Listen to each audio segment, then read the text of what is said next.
In how many years will a sum of money double at 5% per annum compound interest?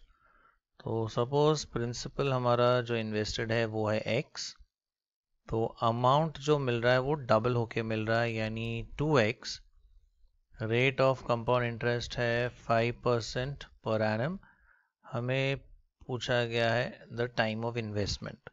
So we know that a is equal to p into 1 plus r by 100 raise to n। तो ये आ गया 2x is equal to x into 1 plus rate is 5, so 5 upon 100 raise to n।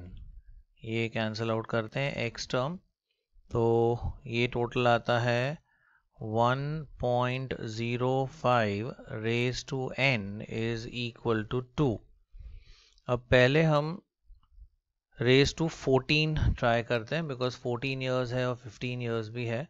So 1.05 raise to 14 पहले calculate करते हैं। 1.05 raise to 14, 2 3 4 5 6 7 8 9 10 11 12 13 14, तो ये approx आता है 1.9799। एंड अगर 15 करते हैं तो 2.07, तो ज़्यादा हो जाता है, मोर देन डबल, इसलिए हम ये 14 ईयर्स तो फिक्स लेके चलते हैं। तो इधर ऑप्शन बी होगा आंसर या फिर ऑप्शन सी होगा। अब इसमें दिया है 2 मंथ्स और इसमें दिया है 3 मंथ्स। तो यहाँ पे अगर हम देखें 5% जो इंटरेस्ट रेट है that is for 1 year, 1 year यानी 12 मंथ्स।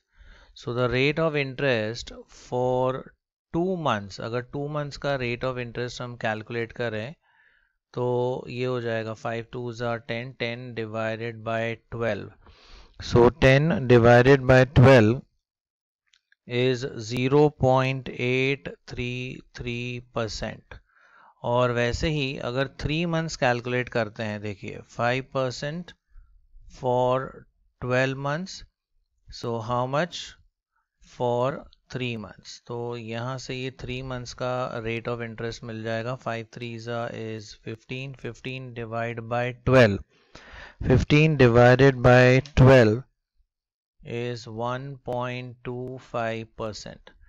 अब रेज टू 14 का तो हमें आंसर पता है, तो अगर हम 14 years 2 मंथ्स लेते हैं, सो 1.9799 में हम 2 मंथ्स यानी 0.833% ऐड कर देंगे। So 0.833%, let us add this 1.9799 plus 0.833%, तो ये आता है 1.996।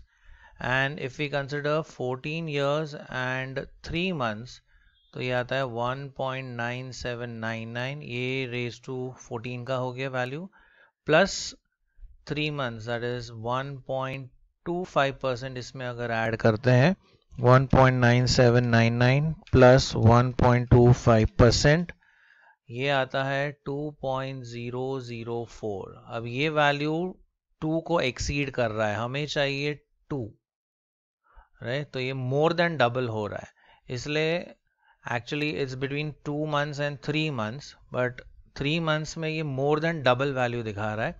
सो that is why we will go with 14 years and 2 months।